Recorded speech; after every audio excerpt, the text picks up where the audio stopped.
Basura ang tingin nila sa akin. Isang kasangkapang itatapon matapos pakinabangan. Habang nakikipaglaban ako sa kamatayan sa loob ng ospital, ang asawa ko at ang matalik kong kaibigan ay nagdiriwang dahil magkakaroon na sila ng bunga ng kanilang kataksilan. Akala nila ay tapos na ako, ngunit hindi nila alam, ang bawat luhang pumatak ay naging lason na uubos sa kanilang dangal. Sino ang tunay na mawawalan sa huli? Ang laban ay magsisimula na. Masyado siyang mabigat na pasanin, Ma. Kung hindi lang dahil sa perang maaari nating makuha sa tatay niya, matagal ko na siyang itinapon sa kalsada. Sawa na ako sa pagmumukha niya every time I look at her. Nararamdaman ko lang ang panghihinayang sa oras na sinayang ko sa babaeng yan. Nanigas si Sofia sa likod ng pinto ng kusina. Ang bawat salitang binitiwan ni Miguel ay tila mga palasong may lason na bumaon ng malalim sa kanyang pandinig. Sa kanyang mga kamay, maingat niyang dala ang isang mangkok ng mainit na sinigang na hipon. 3 oras siyang nakatayo sa harap ng kalan, tinitiis ang hapdi ng kanyang namamagang mga paa at ang paulit-ulit na pagkirot ng kanyang ibabang likod. Pinili niya ang pinakasariwang sangkap sa palengke kaninang umaga, kahit pa nahihilo siya sa amoy ng siksikang tao. Dahil lamang nabanggit ni Miguel na pagod ito sa trabaho. Inakala ni Sofia na sa pamamagitan ng pag-aalaga at paghahanda ng paboritong pagkain ng asawa, muli nitong mahahanap ang daan pabalik sa init ng kanilang pagsasama. Ngunit ang usok na nagmumula sa mangkok ay tila naging isang malabong anino ng kanyang mga pangarap. Dahan-dahang nanghina ang kanyang mga daliri. Ang seramikang mangkok na may disenyong asul at puti ay tuluyang nadulas mula sa kanyang pagkakahawak. Hindi narinig ang anumang hudyat, tanging ang tunog ng pagbagsak nito sa malamig na sahig at ang pagsabog ng mainit na sabaw sa kanyang mga paa. Ang basag na porselana ay nagkalat, tila mga kristal na sumasalamin sa kanyang sariling pagkatao. Ngunit hindi naramdaman ni Sofia ang hapdi ng mainit na likidong dumampi sa kanyang balat. Ang tanging nararamdaman niya ay ang unti-unting pagyelo ng kanyang dugo at ang mabilis na pagtibok ng kanyang puso na tila gustong kumawala sa kanyang dibdib. "Ano ba yan, Sofia? Napakatanga mo talaga kahit kailan." Ang boses ni Doña Esperanza ay umalingaw-ngaw, puno ng pandidiri at pait. Pumasok ang biyenan sa kusina. Suot ang kanyang mamahaling seda na tila ba ang dumi ng paligid ay isang malaking insulto sa kanyang pagkatao. Ang bawat hakbang ng kanyang mga takong sa sahig ay tila pagpukpok sa ulo ni Sofia. Hindi ko alam kung bakit hinayaan ni Miguel na pakasalan ng isang katulad mong walang silbi. Tingnan mo ang ginawa mo. Sayang ang pagkain. Linisin mo yan ngayon din at siguraduhin mong walang matitirang bakas bago kami bumalik dito. Hindi nakasagot si Sofia. Ang kanyang paningin ay nagsimulang lumabo. Hindi dahil sa luha, kundi dahil sa isang madilim na ulap na unti-unting lumalamon sa kanyang malay.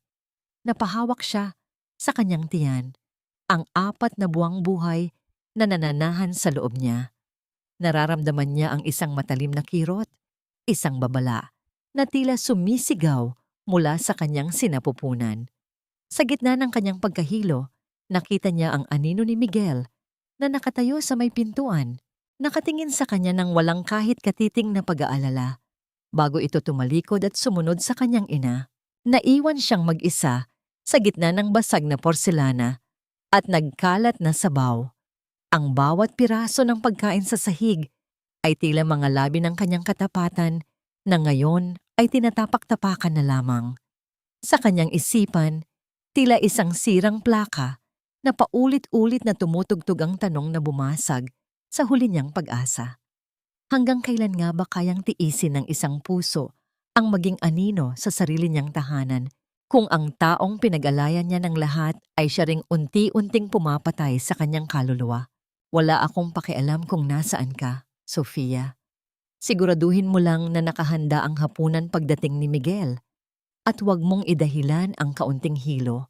dahil hindi ka lang ang tanging babae sa mundo na nagbuntis. Ang boses ni Doña Esperanza sa kabilang linya ay tila isang matalim na kutsilyo na humihiwa sa natitirang lakas ni Sofia.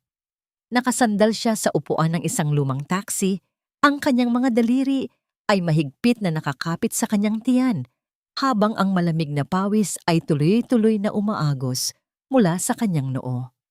Sa labas, ang ulan sa Maynila ay nagsimulang pumatak ng malakas, lumilikha ng malungkot na ritmo sa bubong ng sasakyan na tila nakikiramay sa kanyang sitwasyon. Bawat yugyog ng taxi sa bawat lubak ng kalsada ay nagdudulot ng matinding kirot sa kanyang sinapupunan, isang uri ng sakit na hindi lamang pisikal, kundi isang babala na ang tanging liwanag sa kanyang buhay ay nanganganib na maglaho. Ma, nasa ospital po ako. Dinudugo po ako. Ang mahinang bulong ni Sofia, ang kanyang boses ay nanginginig at halos hindi na lumabas sa kanyang tuyot na lalamunan. Ngunit ang tanging sagot na nakuha niya ay ang tunog ng pagkakasara ng linya. Ang katahimikan na sumunod ay mas masakit pa kaysa sa anumang mura o insulto. Sa loob ng malawak na lungsod, sa gitna ng libu-libong tao, naramdaman ni Sofia ang isang uri ng pag-iisa na tila isang madilim na hukay. Walang Miguel na humahawak sa kanyang kamay, walang biyena na nagpapakita ng kahit kaunting malasakit. Ang tanging kasama niya ay ang estrangherong trooper na paminsan-minsan ay tumitingin sa kanya sa rear view mirror ng may halong awa at kaba. Nang makarating sa emergency room, ang amoy ng alkohol at ang malamig na hangin ng aircon ay tila lalong nagpabigat sa kanyang pakiramdam. Nakahiga siya sa isang stretcher, pinagmamasdan ng puting kisame habang mabilis siyang itinataboy ng mga nurse patungo sa loob. Ang bawat ilaw na kanyang nadadaanan ay tila mga bituin na unti-unting namamatay. Sa kanyang isipan, naglakbay ang kanyang gunita sa mga pangako ni Miguel noong sila ay ikinakasal pa lamang. Ang mga salita ng pag-ibig, ang pangakong proteksyon, at ang pangarap na bubuo sila ng isang masayang pamilya. Lahat ng iyon ay tila mga bula na sumabog sa harap ng katotohanang siya ay narito ngayon, nakikipaglaban para sa buhay ng kanilang anak, habang ang lalaking dapat ay nasa tabi niya ay mas piniling makinig sa mapanirang dila ng kanyang ina. Inilabas ni Sofia ang kanyang cellphone mula sa kanyang bag. Ang kanyang mga kamay ay nanginginig pa rin. Sinubukan niyang tawagan si Miguel ng paulit-ulit. 1, 2, 3 beses. Ngunit ang tanging sumasagot ay ang mekanikal na boses ng operator. Ang bawat hindi pagsagot ay tila isang sampal na nagsasabing hindi siya mahalaga, na ang kanyang pagdurusa ay isang abala lamang sa buhay ng asawa. Sa gitna ng takot, hinawakan niya ang kanyang tiyan at bumulong ng napakahina, isang pangakong nagmumula sa kaibuturan ng kanyang pagkatao na kahit anong mangyari, hindi niya hahayaang maging kasing pait ng kanyang buhay ang magiging kinabukasan ng kanyang anak. Dumating ang doktor. Ang mukha nito ay seryoso habang tinitingnan ang resulta ng kanyang ultrasound. Ang katahimikan sa loob ng silid ay tila naging isang mabigat na kumot na bumabalot sa kanila. Ang bawat segundo ng paghihintay ay tila isang taon ng pagdurusa para kay Sofia. Nang itingin ng doktor ang kanyang mga mata sa kanya, naramdaman ni Sofia ang paghinto ng mundo. May isang uri ng lungkot sa mga mata ng mediko na hindi na kailangan pang bigkasin ng mga salita upang maunawaan. Mrs. De La Vega, kailangan nating gawin ang lahat para maisalba ang bata, pero kailangan kong maging tapat sa inyo. Ang panimula ng doktor, ang kanyang boses ay mahinahon ngunit puno ng bigat. Sa sandaling iyon, ang tanging narinig ni Sofia ay ang malakas na pintig ng kanyang sariling puso, na tila isang tambol na nagbabadya ng isang bagyong paparating. Ano ang gagawin niya kung ang tanging dahilan ng kanyang pananatili sa isang mapait na pagsasama ay bawiin pa sa kanya ng tadhana? Ang sakit na nararamdaman ng aking katawan ay walang-wala sa hapdi na unti-unting pumapatay sa aking kaluluwa. Sa bawat sandaling wala siya sa tabi ko, mas nararamdaman ko ang bigat ng katotohanang ako ay mag-isa. Nanatiling nakahiga si Sofia sa malamig na kama ng ospital matapos umalis ng doktor. Ang bawat patak ng gamot mula sa IV bag ay tila bumibilang sa bawat segundo ng kanyang pagtitiis. Tuyot na tuyot ang kanyang lalamunan at ang bawat paglunok ay tila may nakabara na bubog. Tiningnan niya ang pitsel ng tubig sa ibabaw ng lamesa, ngunit masyado itong malayo para sa kanyang nanghihinang mga braso. Sa gitna ng katahimikan ng madaling araw, ang tanging naririnig niya ay ang mahinang ugong ng aircon at ang sariling mabigat na paghinga, dala ng matinding uhaw at kagustuhang makaramdam ng kahit kaunting ginhawa. Pinilit ni Sofia na bumangon. Ang bawat galaw niya ay tila isang malaking sakripisyo. Ang kanyang kalamnan ay sumisigaw sa pagod at ang kanyang paningin ay paminsan-minsang nagdidilim. Humawak siya sa dingding, dinarama ang malamig at magaspang na semento habang dahan-dahang naglalakad palabas ng kanyang silid. Ang bawat hakbang ay maingat, tila naglalakad sa ibabaw ng manipis na salamin na anumang oras ay maaring mabasag. Habang binabaybay ang tahimik na pasilyo ng obstetrics ward, isang tunog ang bumasag sa kanyang konsentrasyon. Hindi ito tunog ng takot o sakit, kundi isang himig ng kagalakan, isang malakas at masayang pagtawa na tila hindi nababagay sa seryosong kapaligiran ng ospital. Tumigil ang mundo ni Sofia nang makilala niya ang boses na yon. Ang boses na yon na dati ay nagbibigay sa kanya ng kapanatagan, ngunit ngayon ay nagdudulot ng matinding panginginig sa kanyang buong pagkatao. Bahagyang nakabukas ang pinto ng isang private room sa dulo ng pasilyo. Doon, sa ilalim ng maliwanag na ilaw, nakita ni Sofia ang isang imahe na tila isang bangungot na nagkatotoo. Nakatayo si Miguel, ang kanyang asawa, at nakayakap ng mahigpit sa baywang ni Bea, ang matalik niyang kaibigan. Ang mukha ni Miguel ay puno ng ngiti, isang ekspresyon na matagal nang hindi nakikita ni Sofia sa kanilang tahanan. Sa kamay ni Bea ay may hawak na isang piraso ng papel, isang ultrasound result. I'm so happy, Miguel. Finally, magkakaroon na tayo ng sariling baby. This is the best gift ever. Ang masayang sabi ni Bea, sabay haplos sa mukha ni Miguel. I know, Bea. This child is my true joy. Huwag kang mag-alala. Gagawin ko ang lahat para sa inyo. Malapit na tayong maging malaya sa pasakit na yon. Ang sagot ni Miguel, bago niya idinikit ang kanyang noo sa noo ni Bea ng may buong pagmamahal. Naramdaman ni Sofia ang paghinto ng kanyang paghinga. Ang tubig na kanina pa niya hinahanap ay tila naging lason sa kanyang isipan. Ang bawat salitang binitawan ni Miguel ay tila mga martilyo na nagpapaguho sa huling muog ng kanyang katatagan. Ang asawang hindi sumasagot sa kanyang mga tawag habang siya ay nag-aagaw buhay, ay narito lamang pala sa iisang gusali. Ipinagdiriwang ang buhay ng ibang sanggol habang ang sariling anak nila ay nanganganib na mawala. Nabitawan ni Sofia ang kanyang hawak sa pinto. Ang tunog ng pagtama ng kanyang kamay sa kahoy ay tila isang malakas na hudyat ng kanyang pagkagising mula sa isang mahabang panaginip. Ang kanyang mga mata, na kanina ay puno ng pagod, ay biglang nagliyab sa isang uri ng sakit na hindi na kayang lunurin ng mga luha. Sa gitna ng pasilyo, nakatayo ang isang babaeng vovo at durog. Ngunit sa bawat segundo ng katahimikan, isang bagong uri ng lakas ang unti-unting nabubuo sa kanyang puso. Paano nga ba magagawa ng isang tao na ipagdiwang ang isang bagong buhay habang hinahayaan niyang mamatay ang kaluluwa ng taong nangakong mamahalin niya habang buhay? Huwag mong dungisan ang salitang pag-ibig sa harap ko, Miguel, dahil sa bawat paghinga mo, ang tanging naririnig ko lang ay ang tunog ng iyong mga kasinungalingan. Ang boses ni Sofia ay mahina, parang isang malayong bulong sa gitna ng bagyo. ngunit sapat na itong nagpatigil sa mundo sa loob ng silid na iyon. Ang pinto na bahagyang nakabukas ay tuluyan ng humampas sa dingding, hindi dahil sa hangin, kundi dahil sa bigat ng katotohanang pilit na sumisingit sa gitna ng kanilang katuwaan. Nakatayo si Sofia sa may pintuan. Ang kanyang maputlang mukha ay tila isang imahe ng isang babaeng nagmula sa hukay.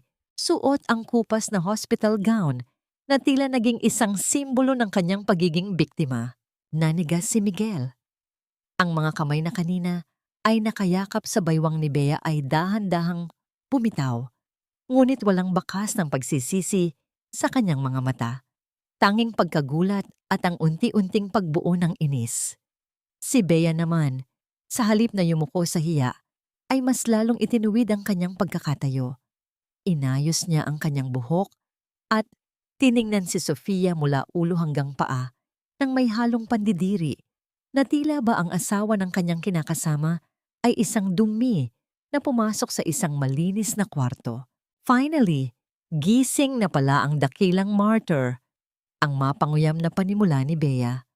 Ang kanyang boses ay puno ng asukal na may halong lason. Sofia, hindi ba tinuruan ka ng parents mo na masamang makinig sa usapan ng may usapan? O baka naman pati ang manners mo ay nawala na kasabay ng ganda mo? Bey, tama na. Ang malamig na saway ni Miguel, ngunit hindi ito para protektahan si Sofia. Humakbang siya palapit sa kanyang asawa. Ang bawat yabag ng kanyang sapatos sa semento ay tila pagpapatunay ng kanyang kapangyarihan. Sofia, why are you here? You should be in your bed. Huwag mo nang gawing mas komplikado ang lahat sa pamamagitan ng paggawa ng eksena dito sa ospital. Eksena? Ang tawa ni Sofia ay galing sa kaibuturan ng kanyang hapis, isang tawang walang katuwaan at puno ng pait. Miguel, ang anak natin ay nakikipaglaban para sa kanyang buhay sa kabilang kwarto. Tinatawagan kita, hinahanap kita dahil akala ko ay kailangan kita.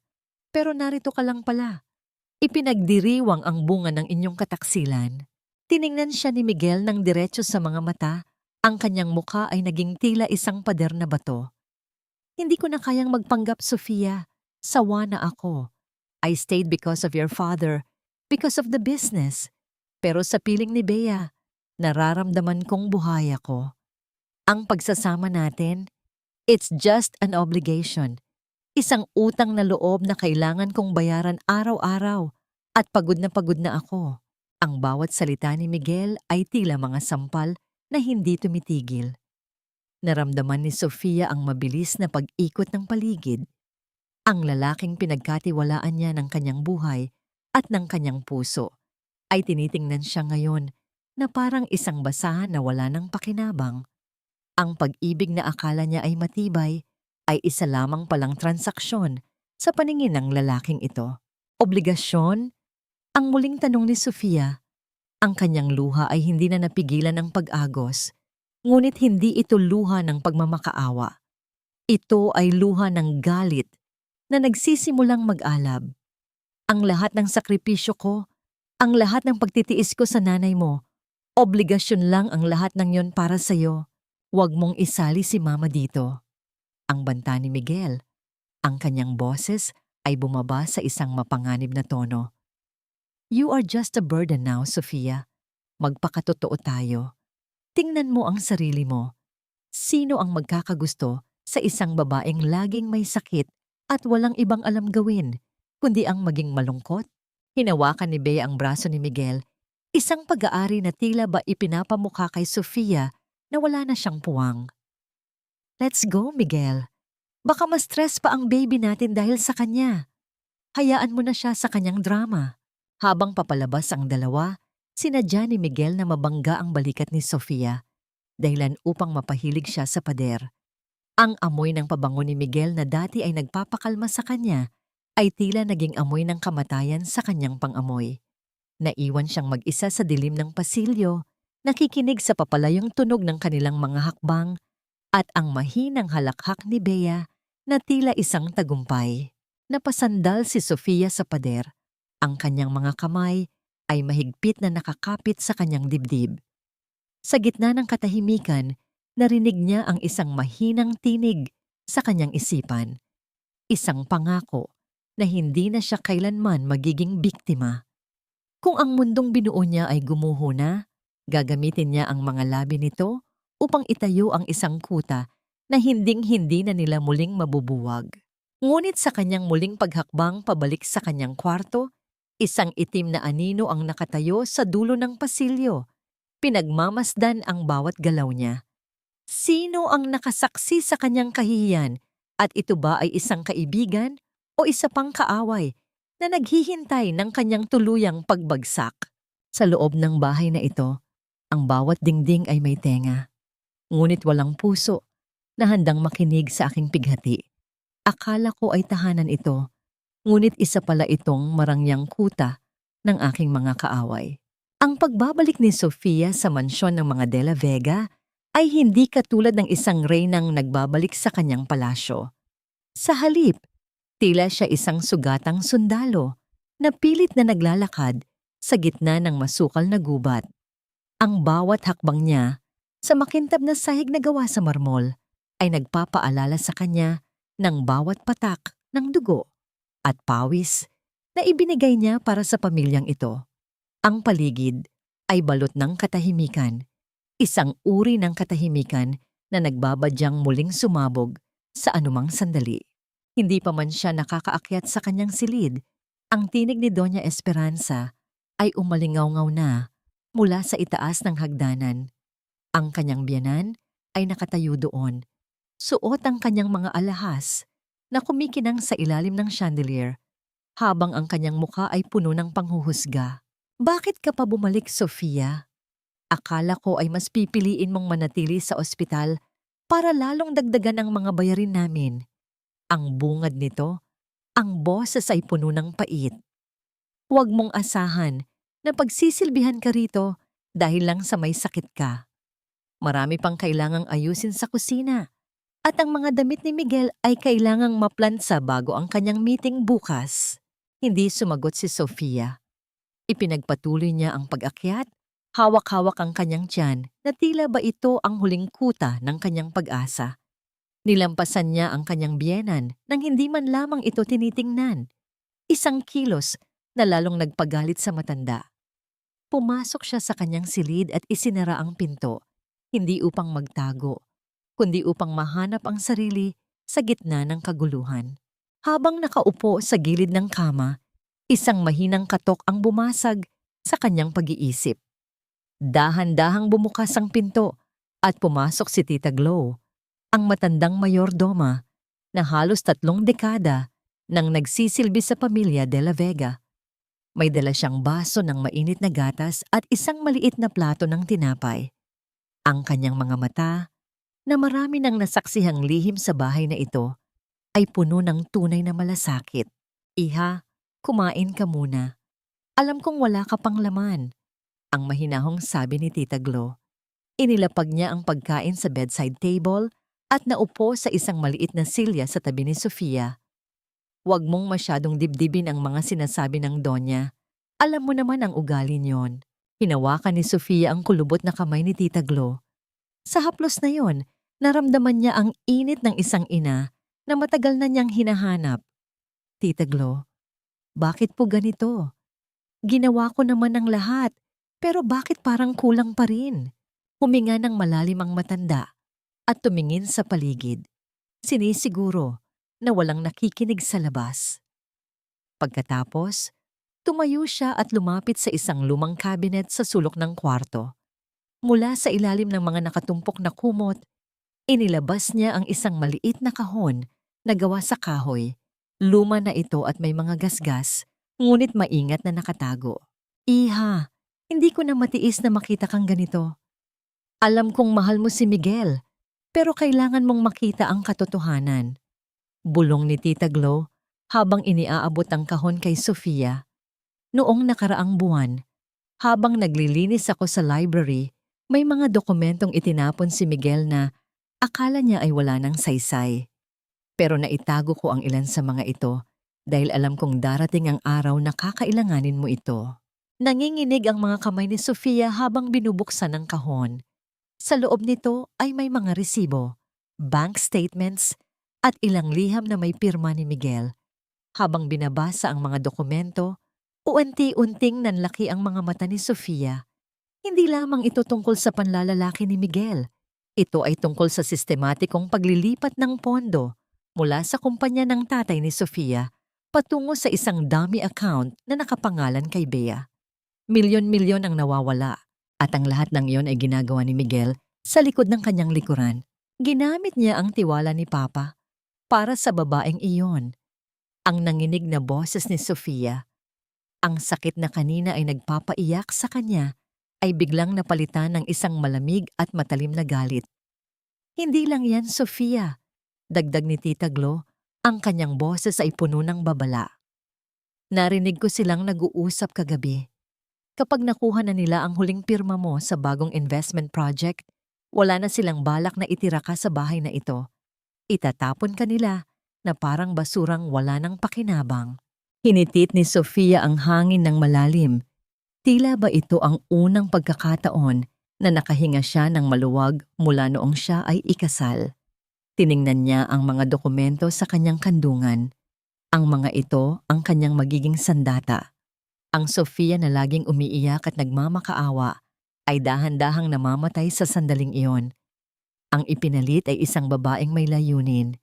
Isang babaeng handang lumaban, hindi para sa isang lalaking hindi karapat-dapat, kundi para sa sarili niya at sa kanyang anak. Salamat, Tita Glo. Hindi ko po ito makakalimutan. Ang determinadong sabi ni Sofia. Anong gagawin mo, iha? Ang tanong ng matanda na may halong kaba at pag-asa. Tumingin si Sofia sa bintana. Pinagmamasdan ang dilim ng gabi na unti-unting nilalamon ang hardin. Gagawa ako ng sarili kong laro, Tita Glo.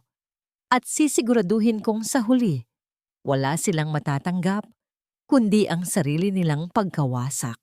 Ngunit habang maingat niyang itinatago ang kahon sa ilalim ng kanyang unan, narinig niya ang malalakas na hakbang sa labas ng pinto. Ang pinto ay biglang bumukas nang walang pasabi at doon ay nakatayo si Miguel. Ang kanyang mukha ay puno ng hinala at ang kanyang mga mata ay naniningkit habang nakatingin sa direksyon ng cabinet na binuksan ni Tita Glo. Anong ginagawa ninyong dalawa rito? Ang malamig na tanong ni Miguel. At ano ang itinatago mo sa ilalim ng unan na yan, Sofia? Akala ko ba ay may sakit ka? Bakit parang may pinaplano kayong dalawa ng matandang ito? At anong itinatago mo sa ilalim ng unan na yan, Sofia? Ang boses ni Miguel ay tila isang malakas na kulog na yumanig sa loob ng silid. Ang kanyang mga mata ay naniningkit, puno ng hinala. Habang ang kanyang mga kamay ay nakahawak sa baywang, isang posisyon ng pananakot na tila ba isa siyang hukom na naghahanap ng sala. Sa tabi ni Sofia, naramdaman niya ang panginginig ng mga kamay ni Tita Glo. Ang matanda ay napayuko at tila gustong lamunin ng sahig sa tindi ng kaba. Sa isang saglit, naramdaman ni Sofia ang mabilis na pintig ng kanyang puso. Tila isang kabayong nagwawala sa loob ng kanyang dibdib. Ngunit sa halip na magpakita ng takot, huminga siya ng malalim at dahan-dahang ipinikit ang kanyang mga mata. Sa loob ng kanyang isipan, binura niya ang imahe ng sugatang Sofia at pinalitan ito ng isang maskara ng kawalang malay. Isang papel na kailangan niyang gampanan ng perpekto kung nais niyang mabuhay sa kuta ng mga kaaway. Miguel, huwag kang sumigaw please. Sumasakit ang ulo ko. Ang mahinang sagot ni Sofia, ang boses niya ay nanginginig, ngunit sadyang pinalungkot. Dahan-dahan niyang inilabas ang kanyang kamay mula sa ilalim ng unan, ngunit hindi ang kahoy na kahon ang kanyang hawak. Sa halip, inilabas niya ang isang lumang rosaryo na gawa sa perlas, isang alaala mula sa kanyang yumaong ina. Ito lang ang itinatago ko, Miguel. Ipinagdarasal ko ang anak natin at ang pagsasama natin. Ang dagdag niya, sabay tingala sa asawa nang may mga matang tila puno ng pagsisisi at pagmamakaawa. Tita Glo was just giving me warm milk and some comfort. Masama ba yon? Tila natigilan si Miguel sa nakitang rosaryo. Ang tensyon sa kanyang muka ay dahan-dahang humupa, napalitan ng isang mapang-uyam na ngiti. Lumapit siya sa kama at hinawakan ng baba ni Sofia. Itinaas ito ng marahas upang pilitin siyang tumingin sa kanyang mga mata. Daanin mo sa dasal, Sofia. Baka sakaling pakinggan ka ng langit at maging kapaki-pakinabang ka naman kahit kaunti. Ang madiin niyang sabi. Anyway, narito ako para sabihing may pipirmahan kang dokumento bukas.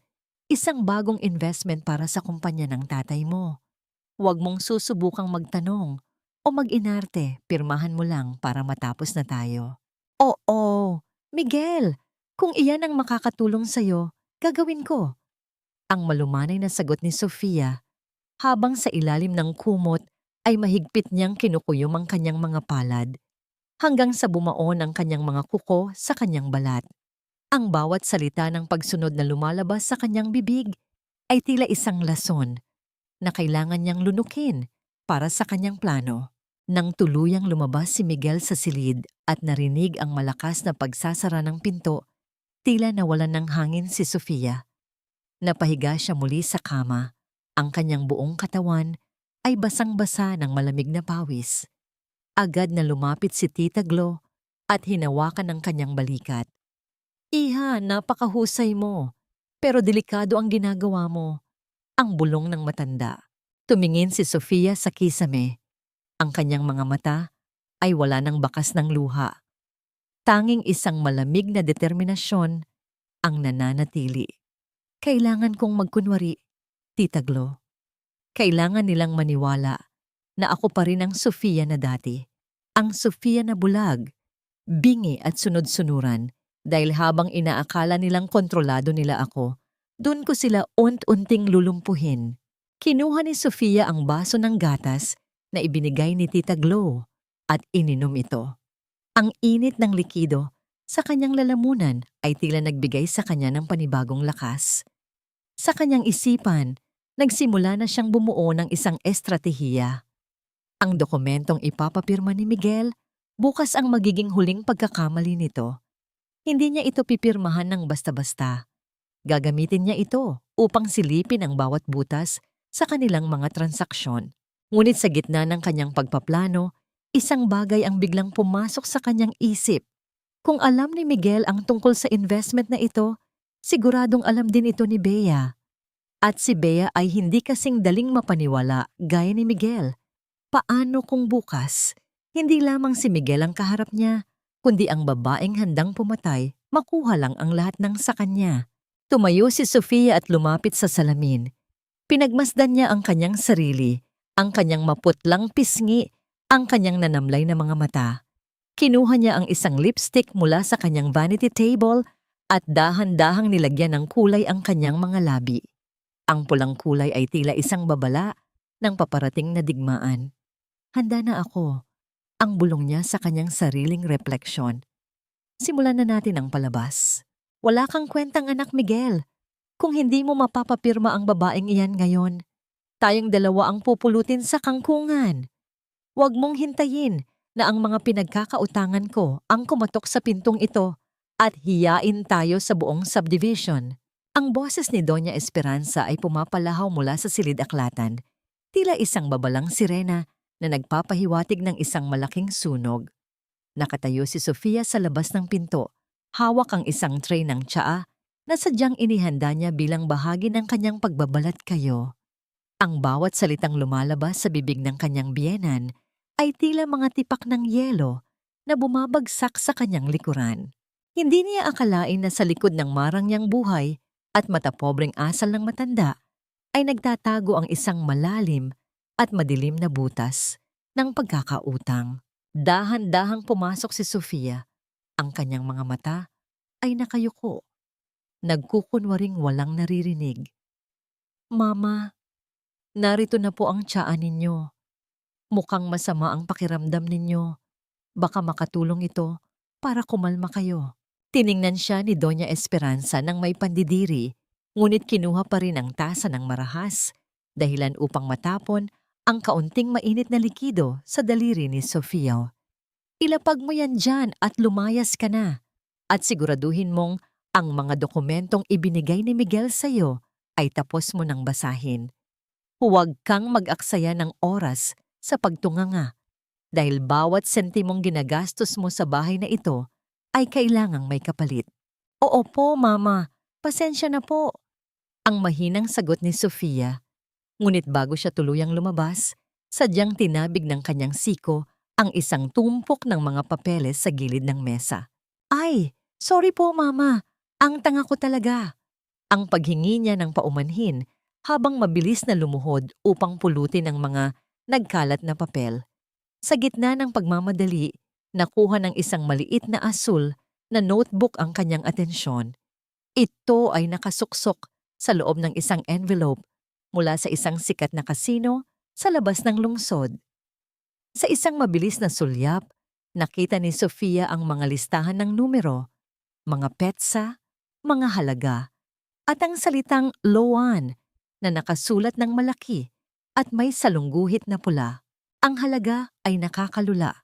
10 milyon, 20 milyon, at ang pinakamasakit sa lahat, ang mga petsa ng pagbabayad ay tumutugma sa mga araw kung kailan naglalabas ng pondo ang kumpanya ng kanyang ama para sa kanilang mga investment projects. Naramdaman ni Sofia ang isang matinding pagkasuka na umakyat sa kanyang lalamunan. Ang perang pinaghirapan ng kanyang ama, ang perang dapat ay para sa kinabukasan ng kanyang anak, ay itinataya lamang ng kanyang biyenan sa mga baraha at roulette. Ang utang na loob na laging ipinamumukha sa kanya ng pamilyang ito ay isa palang malaking panloloko. Sila ang may utang sa kanya. Isang utang na hindi lamang sa pera, kundi sa dangal na kanilang niyurakan. Ano pang hinihintay mo dyan? Umalis ka na! Ang sigaw ni Doña Esperanza, sabay hablot sa mga papel mula sa kamay ni Sofia. Lumabas si Sofia ng silid na tila isang aninong walang ingay. Pagdating sa dulo ng pasilyo, napasandal siya sa malamig na pader at napahawak sa kanyang tiyan. Ang galit na kanina ay tila isang maliit na ningas ay naging isang naglalagablab na apoy. Hindi na ito tungkol lamang sa pagtataksil ni Miguel sa ibang babae. Ito ay tungkol sa dahan-dahang pag-ubos ng mga De La Vega sa lahat ng meron siya. Akala ninyo ay malulunod ninyo ako sa utang na loob na kailanman ay hindi ko naman kailangang bayaran. Ang bulong ni Sofia sa sarili, ang kanyang boses ay malamig pa sa yelo. Ngunit hindi ninyo alam, ako ang magsisilbing daluyong na lulunod sa inyong lahat. Kinuha ni Sofia ang kanyang cellphone at nagdial ng isang numerong matagal na niyang hindi tinatawagan. Isang numerong kumakatawan sa tanging taong tunay na nagmamahal sa kanya. Papa, it's Sofia. Kailangan ko po ng tulong ninyo. Ngayon na po. Sa kabilang linya, ang katahimikan ng kanyang ama ay tila isang nagbabadyang unos. Alam ni Sofia na sa oras na bumuka ang bibig ni Don Augusto, wala nang balikan ang lahat. Ngunit habang nakatingin siya sa portrait ng pamilya De La Vega sa sala, na tila ba nakangiti sila nang may panunuya, alam niyang ito na ang tamang oras upang sunugin ang tulay na nag-uugnay sa kanya sa impyernong ito. Anak, bakit ka umiiyak? Sabihin mo sa akin sino ang nagpaiyak sa'yo. Isang salita mo lang, Sofia, at alam mo kung anong kayang gawin ng papa. Ang boses ni Don Augusto sa kabilang linya ay tila isang mainit na kumot na bumalot sa nanginginig na katawan ni Sofia. Sa loob ng mahabang panahon, pinilit ni Sofia na maging matatag, na itago ang bawat pasa sa kanyang kaluluwa dahil ayaw niyang mag-alala ang kanyang ama. Ngunit ngayong gabi, sa gitna ng madilim na pasilyo ng mansyong tila naging bilangguan niya, ang bawat pader ng kanyang pagtitiis ay tuluyan ng nagiba. Napahawak si Sofia sa malamig na pasamano ng hagdanan. Ang kanyang mga daliri ay bumabaon sa inukit na kahoy. Tumingin siya sa malaking salamin sa dulo ng hall at halos hindi niya makilala ang babaeng nakatingin sa kanya. Ang dati ay masayahin at masiglang anak ng isang bilyonaryo ay isa na ngayong anino ng kawalan. Maputla, payat, at may mga matang tila na walan na ng kislap. Ang iron niya ay narito siya sa loob ng bahay na itinayo, gamit ang puhunan ng kanyang ama. Ngunit tinatrato siya rito na parang isang basahan na walang halaga. Papa, ang tanging lumabas sa kanyang bibig bago muling humikbi ang kanyang puso. Papa, patawarin ninyo ako. Hindi ko po nakinig sa inyo noon. Masyado po akong nagtiwala sa maling tao. Shh! Tahan na, Sofia. Nandito na ang papa. Hindi ko hahayaang saktan ka pa nila nang higit pa rito. Ang mahinahong sagot ni Don Augusto. Ngunit sa likod ng malumanay na boses na yon ay nararamdaman ni Sofia ang isang nagbabadyang unos. Ang agila ng mundo ng negosyo ay gising na. At ang sinumang nanakit sa kanyang kaisa-isang anak ay tiyak na makakatikim ng lupit ng kanyang mga kuko. Sabihin mo sa akin, ano ang natuklasan mo? Ikinuwento ni Sofia ang lahat. Ang pagtataksil ni Miguel, ang pagbubuntis ni Bea, ang malaking utang sa kasino ni Doña Esperanza, at ang sistematikong pagnanakaw sa pondo ng kumpanya. Sa bawat detalye, ang hangin sa paligid ni Sofia ay tila lalong bumibigat. Naramdaman niya ang isang kakaibang lakas na dumadaloy sa kanyang mga ugat, isang lakas na nagmumula sa pag-ibig ng isang magulang na handang igiba ang mundo para sa kanyang anak. Makinig kang mabuti, Sofia, ang seryosong utos ng kanyang ama. Huwag kang magpapakita ng anumang pagbabago. Pirmahan mo ang dokumentong ibibigay ni Miguel bukas, ngunit huwag mong gagamitin ang tunay mong pirma. May ipapadala akong tao dyan na magpapanggap na assistant mo. Siya ang maglalagay ng mga hidden clauses sa kontrata na hindi nila mapapansin dahil sa sobrang kasakiman nila. Hahayaan nating isipin nilang nanalo na sila bago natin hilahin ang sahig sa ilalim ng kanilang mga paa. Salamat, Papa. Maraming salamat po. Ang bulong ni Sophie, ang kanyang mga mata, ay nakatuon na ngayon sa pintuan ng silid-aklatan kung saan naroon ang kanyang mga kaaway. Matulog ka na, anak.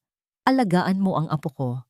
Bukas, magsisimula na ang pagbawi natin sa lahat ng kinuha nila sa'yo. Tandaan mo, anak ka ng isang Augusto. Hindi tayo sumusuko. Tayo ang nagpapasuko. Nang maibaba ang telepono, naramdaman ni Sofia ang isang kakaibang katahimikan sa loob ng kanyang sarili. Ang takot ay napalitan ng isang malamig na kalkulasyon. Lumakad siya pabalik sa kanyang silid, ngunit bago pa siya makarating sa pinto, bumukas ang silid ni Doña Esperanza. Lumalabas ang matanda na may dalang isang baso ng alak.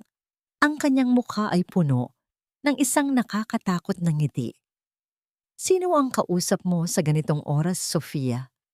At bakit tila biglang nagbago ang timpla ng iyong mukha? Huwag mong sabihing nagsumbong ka sa tatay mo dahil alam mo kung anong pwedeng mangyari sa reputasyon ng pamilya ninyo kapag lumabas ang balitang ang kumpanya ninyo ay sangkot sa isang malaking iskandalo. Tumingin ng diretso si Sofia sa kanyang biyenan, isang bagay na matagal na niyang hindi ginagawa.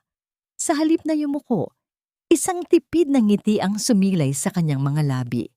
Isang ngangiting hindi umabot sa kanyang mga mata. Wala po akong kausap, Mama. Nag-check lang po ako ng oras. At wag po kayong mag-alala. Alam ko po ang halaga ng reputasyon. Lalo na ang sa inyo. Naiwang nakatunga nga ang matanda.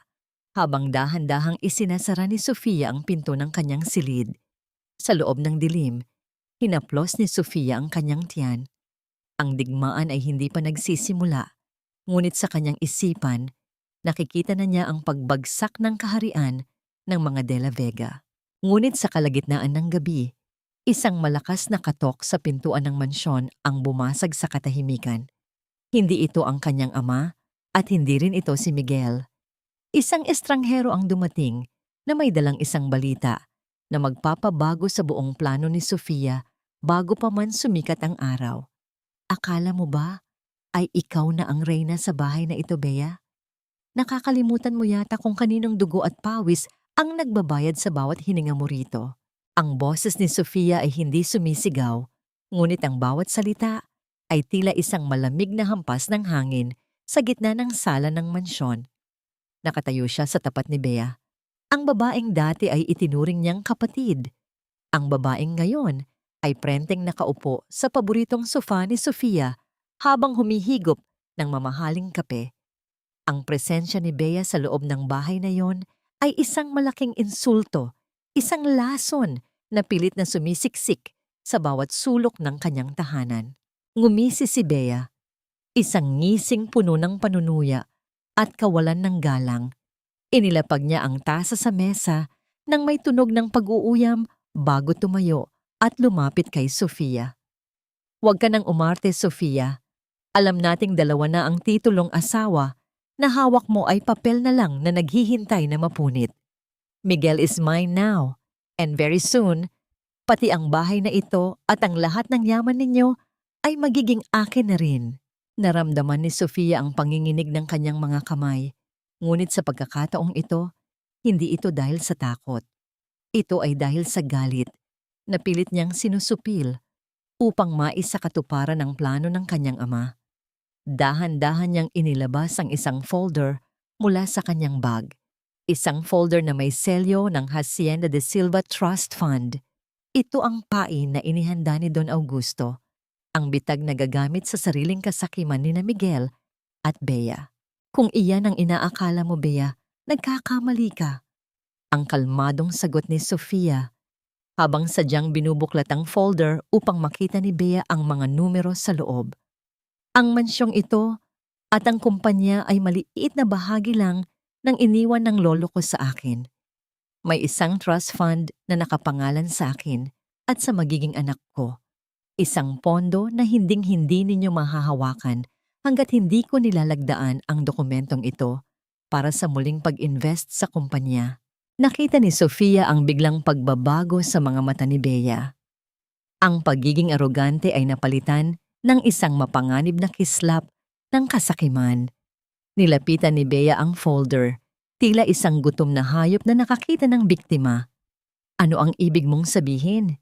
"Simpleng lang, Bea. Kailangan ni Miguel ng pondo para maisalba ang kumpanya mula sa mga utang ni Mama Esperanza sa kasino.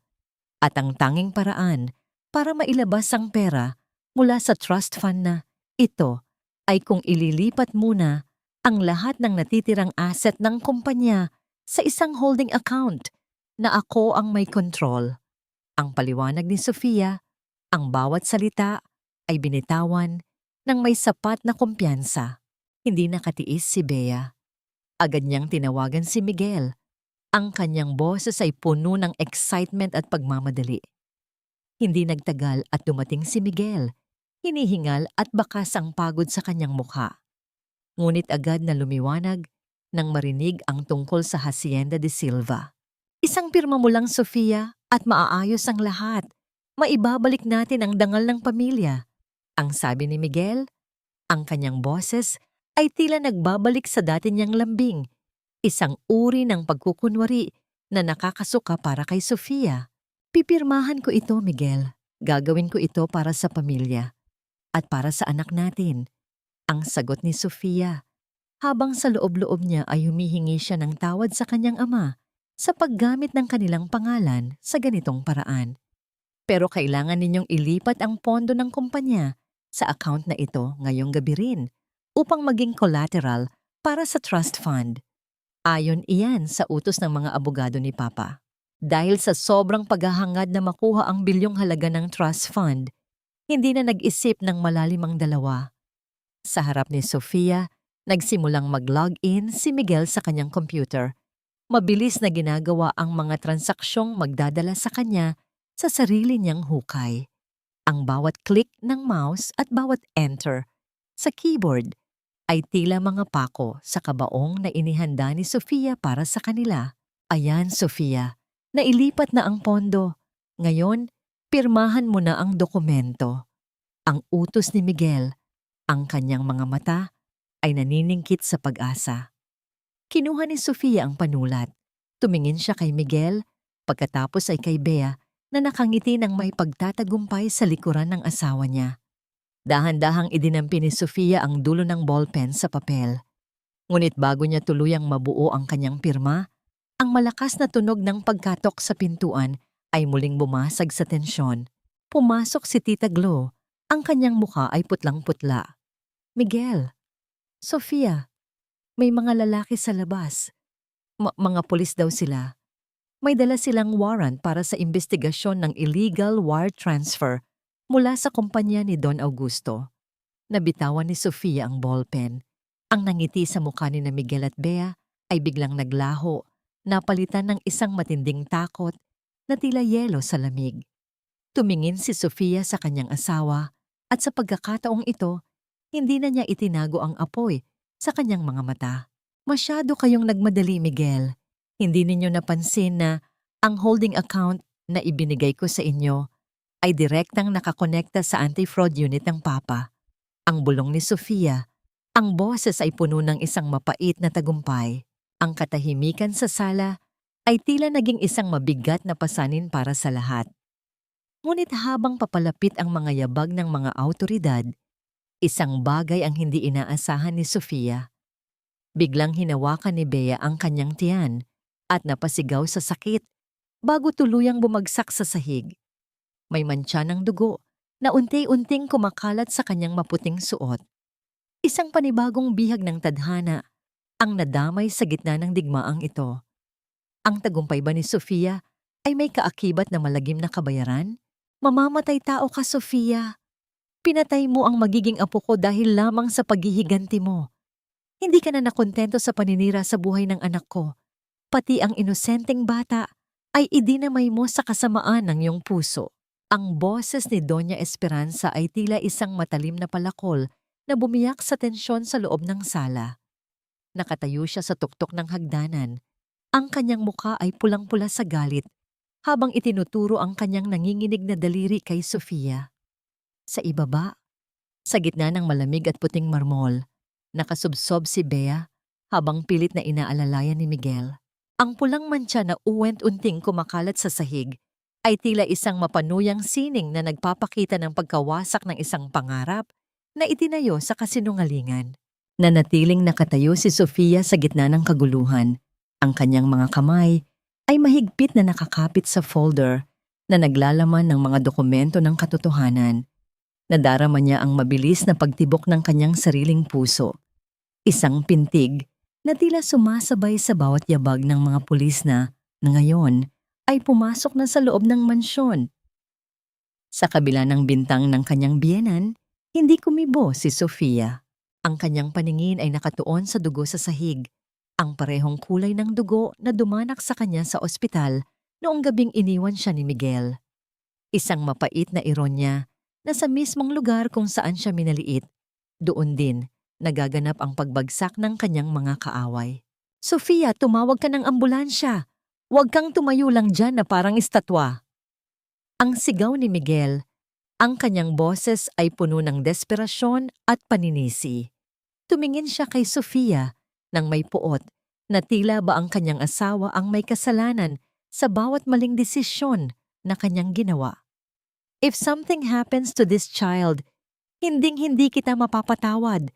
Gagawin kong impyerno ang buhay mo. Naramdaman ni Sofia ang isang matinding pag-ikot ng kanyang sikmura. Ang lalaking ito, na hindi man lamang nagtanong kung kumusta ang kalagayan ng sarili nilang anak, ay nagbabanta ngayon para sa bunga ng kanyang kataksilan. Dahan-dahang lumapit si Tita Glo sa tabi ni Sofia at hinawakan ng kanyang siko, isang tahimik na suporta sa gitna ng mapanghusgang paligid.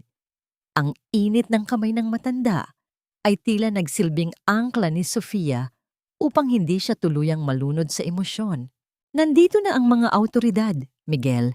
Hindi na ambulansya ang kailangan mo, kundi abogado. Ang malamig na sagot ni Sofia, ang kanyang boses ay hindi na nanginginig. Tumingin siya sa mga pulis at itinuon ang atensyon sa hepe ng mga ito. Sir, narito ang mga dokumento at ang computer na ginamit sa illegal na transaksyon.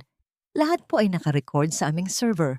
Habang pilit na itinatayo ng mga pulis si Miguel upang pusasan, mabilis na lumapit si Doña Esperanza at sinubukang hablutin ang folder mula kay Sofia. Nagkaroon ng maikling agawan, isang marahas na paghila na nagresulta sa pagkakatapon ng ilang gamit mula sa bag ni Sofia. Doon, sa gitna ng mga nagkalat na gamit, gumulong ang isang maliit na bote ng gamot. Ang mga bitaminang ibinigay ni Doña Esperanza para sa pagbubuntis ni Sofia. Napako ang tingin ni Sofia sa bote. Naalala niya ang sinabi ni Tita Glo tungkol sa pagpapalit ng mga gamot. Sa gitna ng sigawan at kaguluhan, isang bagong uri ng pangamba ang gumapang sa kanyang katawan.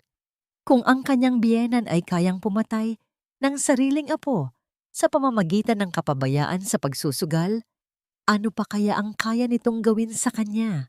Anong tinitingin-tingin mo dyan? Ang asik ni Doña Esperanza, sabay sipat sa bote ng gamot bago ito mabilis na itinago sa kanyang bulsa. May isang kislap ng takot sa mga mata ng matanda na hindi nakatakas sa paningin ni Sofia. Habang isinasakay si Miguel sa sasakyan ng pulis at isinasakay naman si Bea sa ambulansya, naiwan si Sofia sa gitna ng sala. Ang mansyong dati ay puno ng mapanirang halakhak ay biglang naging kasing tahimik ng isang sementeryo. Ngunit sa gitna ng katahimikan, naramdaman ni Sofia ang isang matalim na kirot sa kanyang sariling tiyan, isang kirot na hindi niya inaasahan.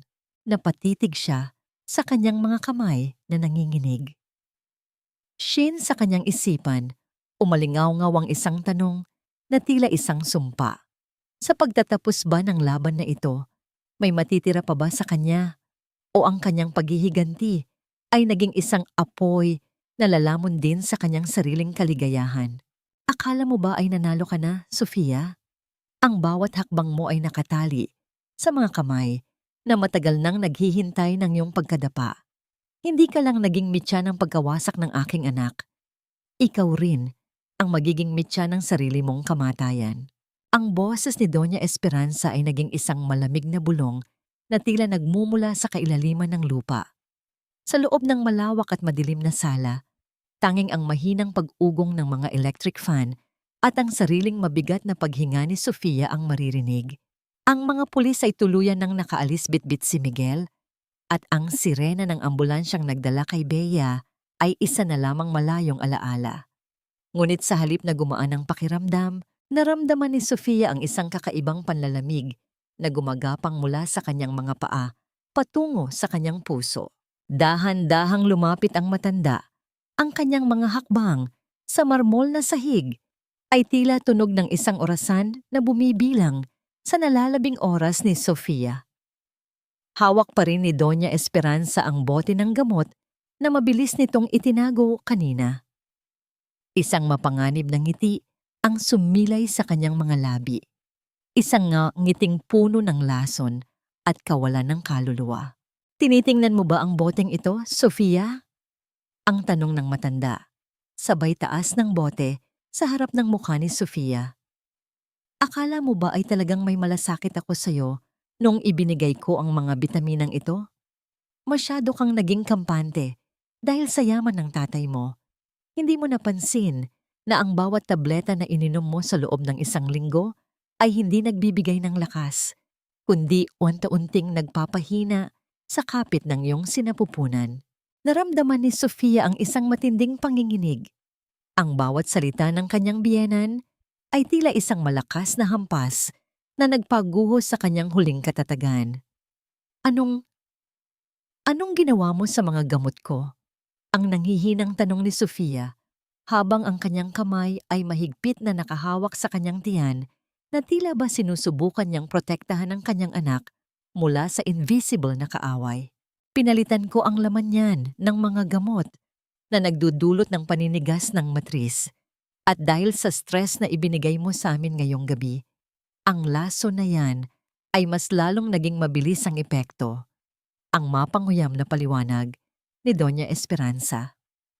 Ngayong wala na si Miguel at nakakulong na siya dahil sa'yo, anong silbi ng batang yan? Mas mabuting mawala na kayong dalawa para wala nang balakid sa mga plano ko.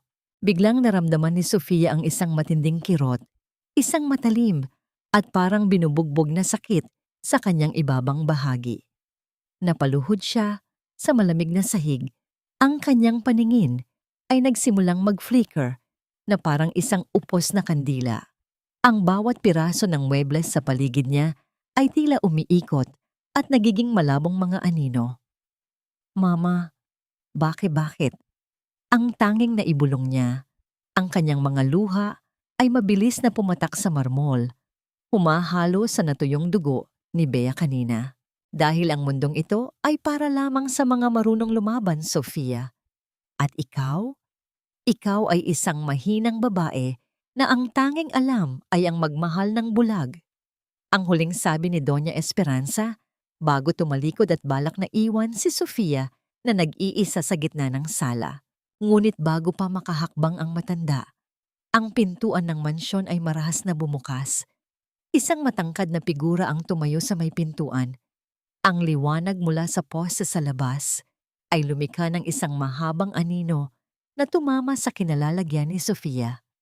Hindi ito si Don Augusto, hindi rin ito isa sa mga pulis. Hindi pa tapos ang laban na ito, Esperanza. At hinding-hindi mo hahayaang sakta ng apo ko sa harap ko mismo. Ang boses na yon ay pamilyar, ngunit puno ng isang awtoridad na matagal nang hindi narinig ni Sofia. Ang misteryosong bisita na dumating kagabi ay muling nagpakita at sa kanyang kamay ay hawak niya ang isang recorder na naglalaman ng bawat salitang inamin ni Doña Esperanza. Nabitawan ni Doña Esperanza ang bote ng gamot. Ang tunog ng pagtama ng plastik sa sahig ay tila hudyat ng muling pagbabago ng tadhana. Sa gitna ng kanyang panlalabo ng paningin, nakita ni Sofia ang paglapit ng taong yun sa kanya. Isang haplos sa kanyang noo ang nagparamdam sa kanya ng isang uri ng kaligtasan na matagal na niyang hinahanap.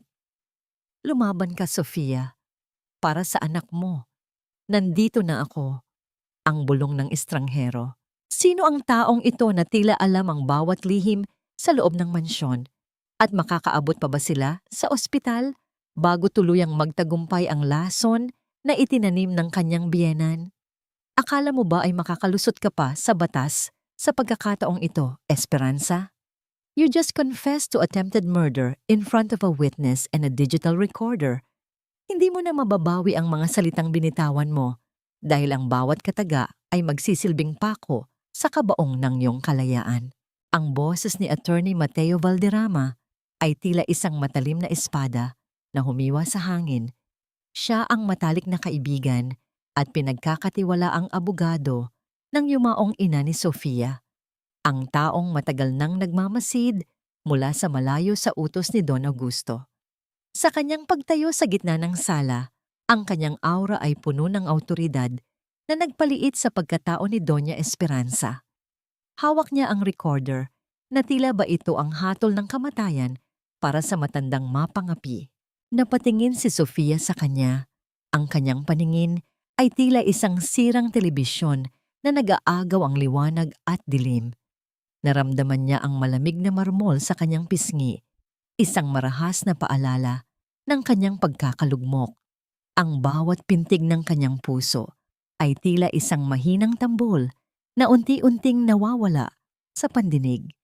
Sa kanyang sinapupunan, ang kirot ay naging isang malalim na hukay na tila humihigop sa lahat ng kanyang natitirang lakas. At Roy, ang anak ko, iligtas ninyo ang anak ko. Ang nanghihinang pagsamo ni Sofia, ang kanyang boses ay halos isang hininga na lamang. Ang kanyang mga daliri ay pilit na kumakapit sa laylayan ng Amerikana ni Attorney Mateo. Isang huling pagkakataon upang mahanap ang kaligtasan sa gitna ng impyernong ito. Huwag kang mag-alala, Sofia. Nandito na ang ambulansya.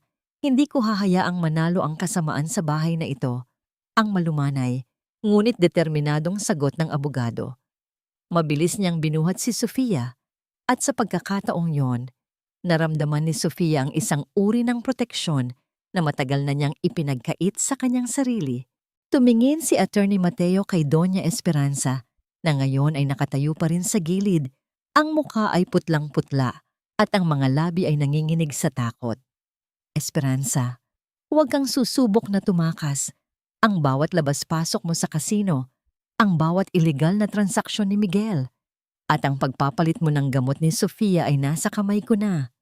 Sisiguraduhin kong sa kulungan ka na magdiriwang ng iyong susunod na kaarawan. Sa labas, ang asul at pulang ilaw ng mga sasakyan ng pulis at ambulansya ay tila isang makulay na babala sa madilim na gabi. Habang isinasakay si Sofia sa stretcher, nakita niya ang pagdating ng sasakyan ng kanyang ama. Lumabas si Don Augusto na tila isang nagngangalit na leon. Ang kanyang mga mata ay nag-aapoy sa galit nang makita ang kalagayan ng kanyang kaisa-isang anak. "Sofia! Anak!" Ang sigaw ng kanyang ama, ang boses ay puno ng pighati na kayang durugin ang puso ng sino mang makakarinig. Hinawakan ni Don Augusto ang kamay ng kanyang anak at sa sandaling iyon, ang luha ni Sofia ay tuluyan ng pumatak. Hindi dahil sa sakit, kundi dahil sa wakas ay naramdaman niyang hindi na siya mag-isa. Habang mabilis na binabaybay ng ambulansya ang daan patungo sa ospital, ang bawat sirena ay tila isang awit ng paniningil. Sa loob ng sasakyan, nakatingin si Sofia sa kisame, habang ang oxygen mask ay nagbibigay sa kanya ng bawat mahalagang hininga. Ang kanyang isipan ay lumilipad pabalik sa bawat insulto, bawat sampal, at bawat panloloko na kanyang tiniis. Naisip niya si Miguel na ngayon ay nasa likod ng rehas at si Bea na nakikipaglaban din para sa kanyang sariling anak. Mayroon bang nanalo sa digmaang ito? O lahat sila ay mga biktima lamang ng sarili nilang mga pangarap at pagkakamali? Nang makarating sila sa emergency room, ang mga doktor at nurse ay mabilis na kumilos. Ang bawat tunog ng mga kagamitang medikal ay tila isang seryosong paalala na ang buhay ay isang manipis na sinulid. Bago tuluyang makatulog si Sofia dahil sa gamot, narinig niya ang huling tanong ng doktor na tila isang echo sa kanyang pandinig. Kailangan nating mag-emergency C-section, pero sa kondisyon niya, kailangan nating mamili. Ang ina ba o ang bata? Iligtas niyo ang anak ko, pakiusap, kahit wag na ako. Ibigay niyo sa kanya ang pagkakataong mabuhay na wala ang sakit na naranasan ko. Ang mahinang tinig ni Sofia ay tila isang naghihingalong hiling sa gitna ng malamig at puting silid ng operasyon. Sa ilalim ng naglalakihang ilaw, ang kanyang mukha ay tila isang porselanang manika na anumang oras ay maaaring mabasag. Ang bawat salita niya ay punong-puno ng pighati, isang huling sakripisyo ng isang inang handang ibigay ang lahat, maging ang sariling hininga, para sa kaligtasan ng kanyang supling. Ang mga doktor at nurse ay nagkatinginan, bakas ang bigat ng tungkulin sa kanilang mga mata, habang ang tunog ng monitor ay patuloy na nagbibigay ng babala sa bumabagsak na kondisyon ni Sofia.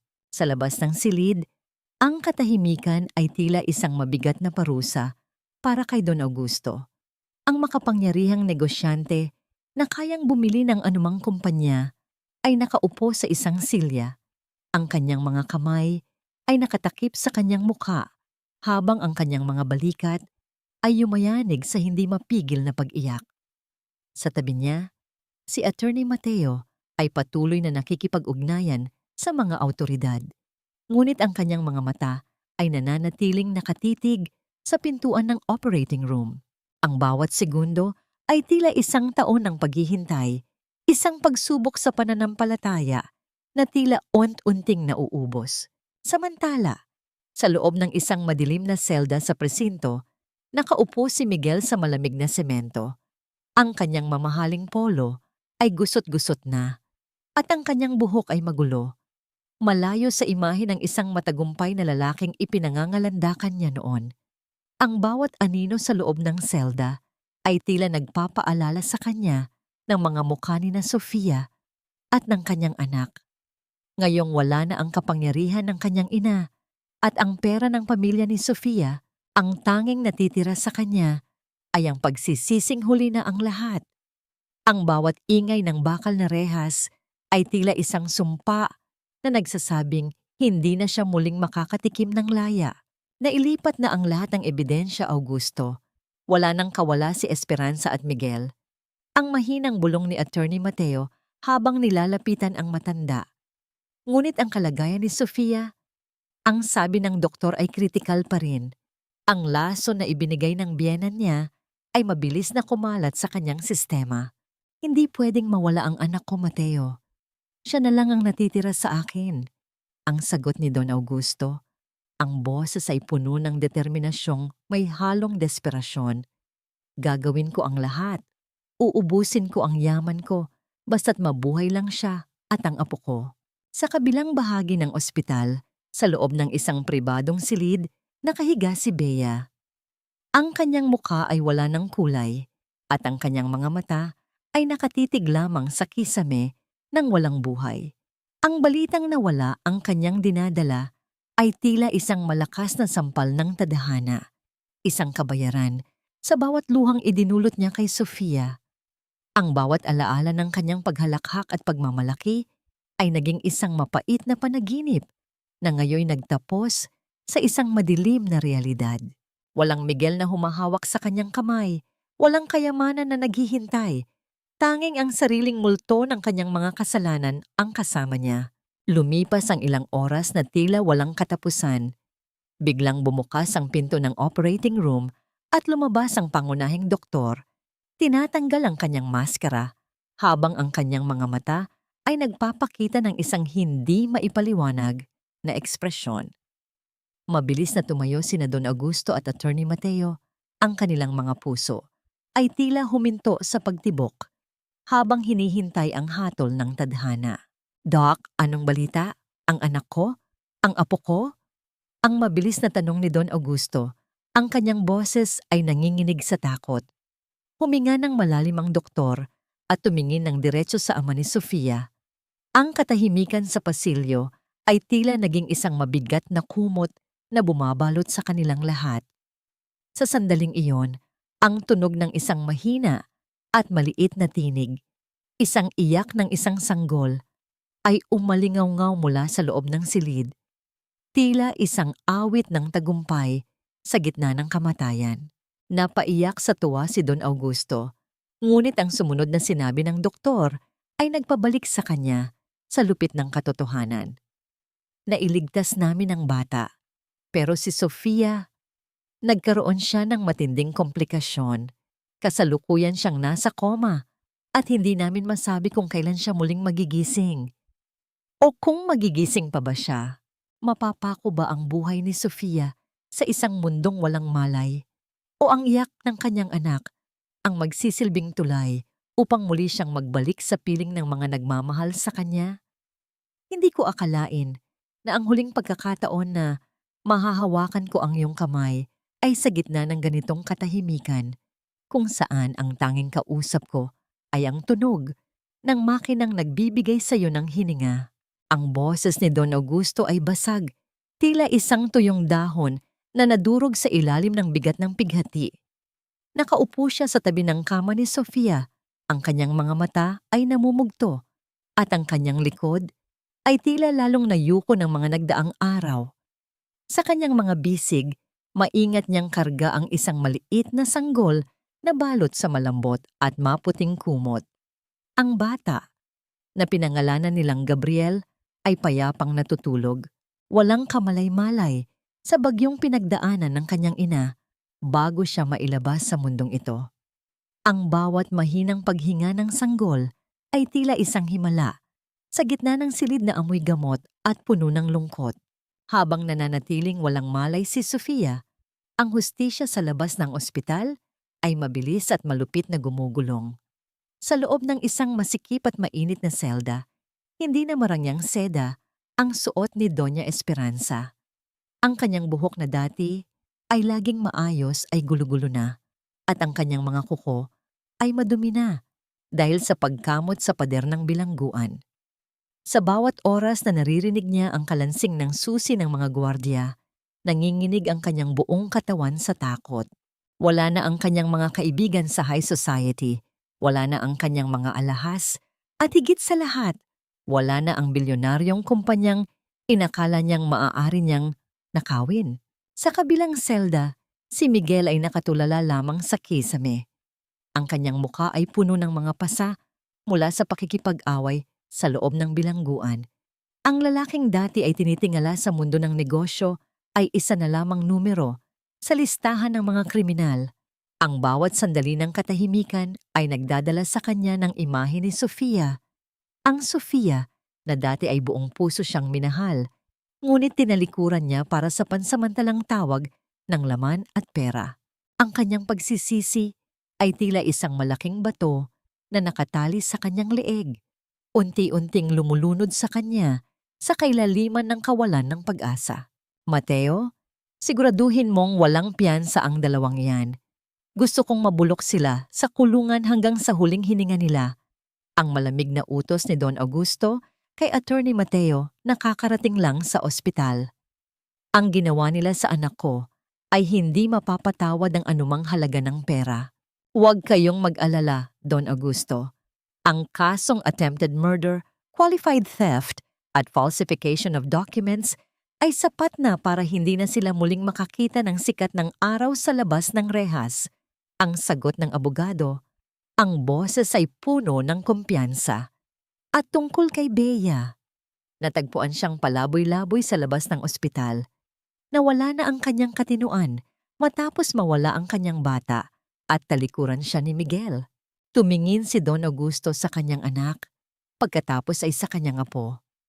Karma is indeed a silent hunter, Mateo. Kinukuha nito ang lahat sa iyo sa oras na akala mo ay nakuha mo na ang lahat sa iba. Dahan-dahang kinuha ni Don Augusto ang maliit na kamay ni Gabriel at idinampi ito sa kamay ni Sofia na nakapatong sa kama. Sofia, anak, tingnan mo ang anak mo. Kailangan ka niya. Kailangan ka namin. Huwag kang susuko dahil ang laban na ito ay para sa inyong dalawa. Sa gitna ng malalim na pagkakakoma ni Sofia, tila isang mahimalang pangyayari ang naganap.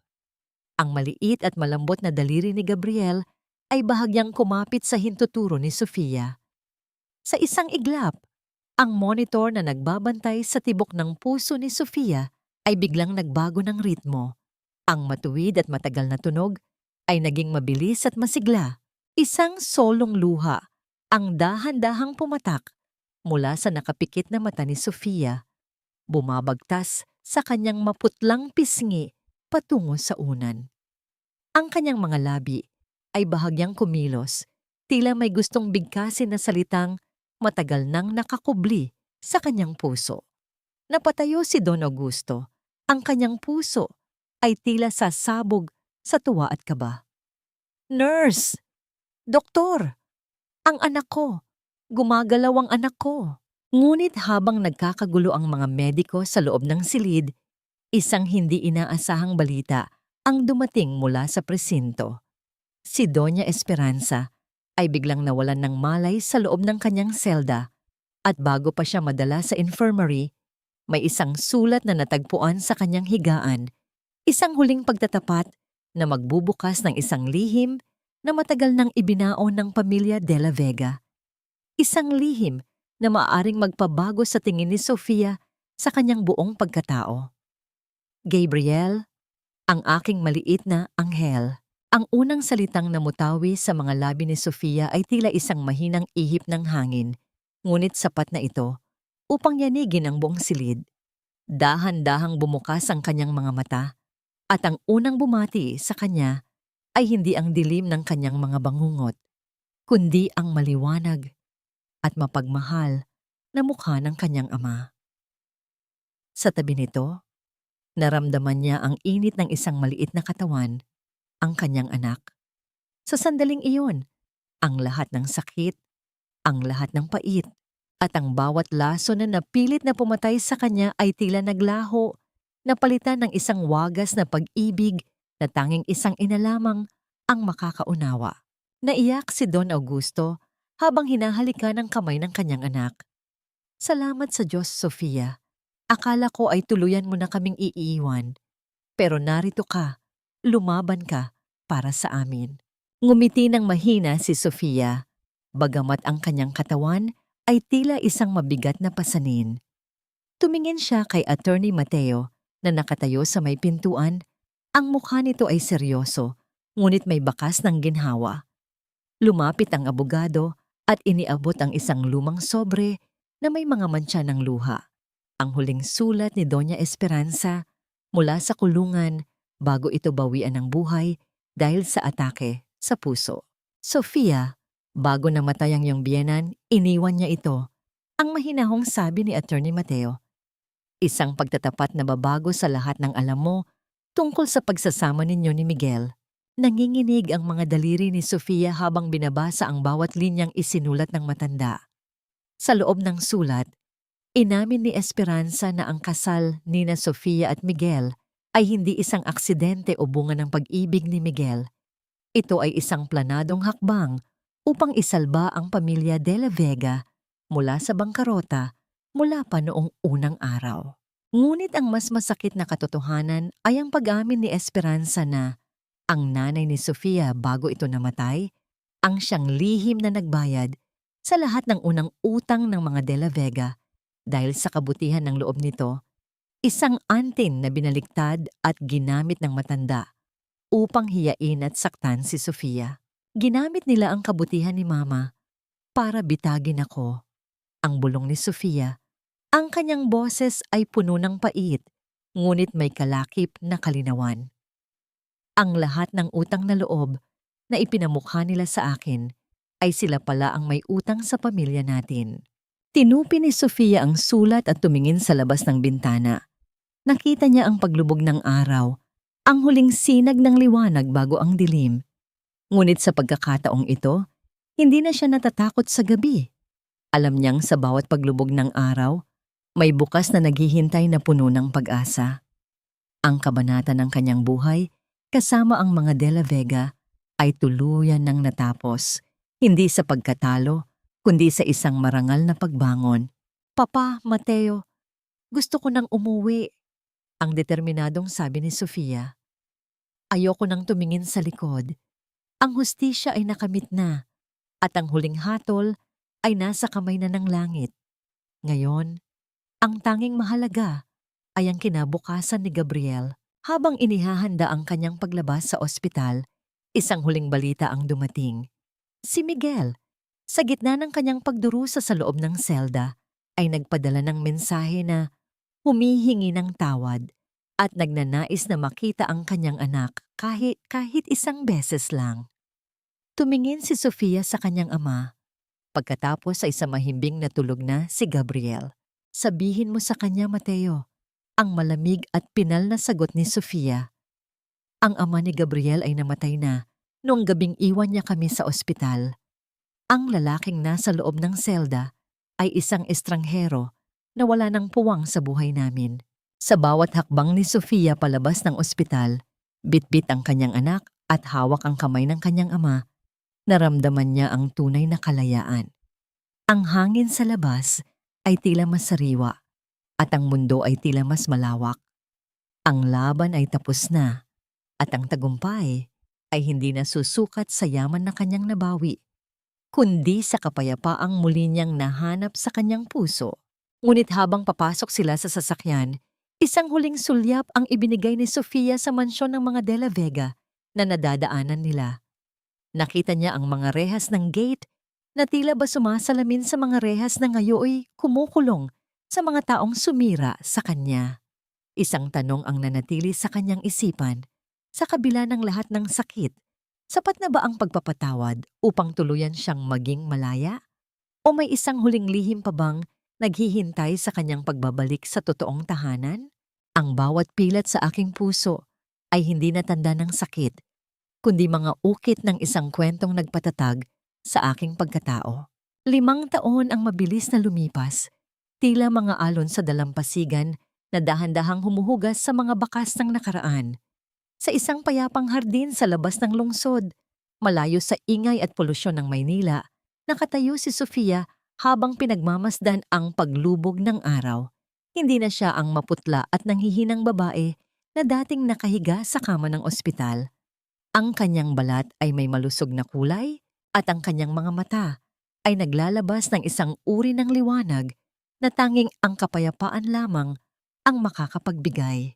Sa gitna ng damuhan, Isang masiglang batang lalaki ang tumatakbo habang hinahabol ang isang makulay na saranggola. Mama, look! Ang taas na ng kite ko! Ang masayang sigaw ni Gabriel. Ang kanyang boses ay tila isang matamis na himig na pumupuno sa bawat sulok ng puso ni Sofia. Sa bawat ngiti ng bata, nakikita ni Sofia ang lahat ng dahilan kung bakit siya lumaban. Si Gabriel, ang kanyang tagumpay, ang kanyang buhay, at ang kanyang pinakamagandang simula. Lumapit si Tita Glo, dala ang isang tray ng sariwang juice. Ang matanda ay nananatiling nasa tabi ni Sofia, hindi na bilang isang katulong, kundi bilang isang mahalagang bahagi ng kanilang pamilya. Iha, napakabilis ng panahon. Parang kailan lang ay karga-karga mo pa siya sa bisig mo habang lumalabas tayo ng ospital. Totoo yan, Tita Glo. At sa loob ng 5 taon na yon, natutunan ko na ang tunay na kaligayahan ay hindi matatagpuan sa pagpilit sa isang taong mahalin ka, kundi sa pagtanggap na sapat ka na para sa sarili mo at sa iyong anak. Ang malumanay na sagot ni Sofia. Napatingin siya sa isang maliit na kwaderno na nakapatong sa mesa. Isang journal kung saan niya isinusulat ang kanyang mga karanasan bilang isang matagumpay na negosyante at isang mapagmahal na ina. Hindi na siya muling nag-asawa, hindi dahil sa takot, kundi dahil nahanap na niya ang katuwang na kailangan niya sa kanyang sariling lakas at sa pagmamahal ng kanyang ama, si Don Augusto, na ngayon ay masayang naglalaro kasama ang kanyang apo sa malayo. Tungkol sa mga taong nanakit sa kanya, wala na silang puwang sa kanyang isipan. Nabanggit ni Attorney Mateo noong nakaraang taon na si Miguel ay nananatiling nasa loob ng bilangguan, habang si Bea naman ay nasa isang pasilidad para sa mga may karamdaman sa pag-iisip. Hindi nakaramdam ng katuwaan si Sofia sa kanilang sinapit, ngunit hindi rin siya nakaramdam ng lungkot. Para sa kanya, ang bawat tao ay gumagawa ng sarili nilang tadhana at ang tadhana niya ay ang mamuhay ng malaya mula sa anumang puot. Napatawad mo na ba sila, Sofia? Ang mahinahong tanong ni Tita Glo habang nakatingin din sa naglalarong si Gabriel. Huminga ng malalim si Sofia. Ang hangin ay amoy ng mga bulaklak ng sampagitas sa paligid. Napatawad ko na sila, Tita Glo. Hindi dahil karapat-dapat sila sa patawad ko, kundi dahil karapat-dapat ako sa kapayapaan. Ang pagdadala ng galit ay parang pag-inom ng lason at pag-asam na ang kaaway mo ang mamatay. Pinili kong itapon ang lason na yon. Habang unti-unting naglalaho ang huling sinag ng araw, lumapit si Gabriel kay Sofia at niyakap ang kanyang binti. Mama, I love you. Yumukod si Sofia at hinalikan ng noo ng kanyang anak. I love you more than life itself, Gabriel. Ang kwento ni Sofia ay hindi lamang isang kwento ng pagtataksil at paghihiganti. Ito ay isang paalala sa bawat babaeng dumaranas ng hirap na ang bawat gabi ay may kasunod na umaga. Na ang bawat luha ay maaring maging pataba sa isang pusong handang muling mamukadkad.